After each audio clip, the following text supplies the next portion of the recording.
বন্ডি অনেক কান্দাকাটি করতেছে। সত হইল বাপ বাপে কোনোদিন খালাইতে পারবো না। যে বাপ জন্ম দিছে এর একটা দায়িত্ব আছে, যে বাপ তো আমার জন্ম দিছে। বাপের কি খালান যা, যত কষ্ট হোক, যত পচা ধরুক, ঠিক আছে, বাপ কোনোদিন খালান যা না। তো বাপের জন্য কান্দাকাটি করতেছে।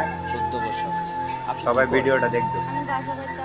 তো আমাদের এক বোনের আব্বা অসুস্থ। সবাই আমার বোনটির কথা শুনবেন, আর বাইরে কিতা বলে তাও শুনবেন। অবশ্যই ভিডিওটা স্কিপ করবেন না, অবশ্যই ভিডিওটা দেখবেন। আমার বোনটি অনেক কান্দাকাটি করতেছে, ঠিক আছে, বাপের জন্য।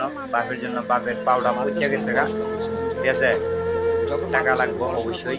তো অবশ্যই ভিডিওটা দেখবেন, স্কিপ করবেন না। সবাই ভালো থাকবেন, আল্লাহ হাফেজ। বাবা ছিল কোনোরকম রিক্সা চালা আমাদের দুইবার খাইতে দিত, এখন তো পারতাছে না, এখন খুব অসুস্থ হয়ে গেছে আমার বাবা। অসুস্থ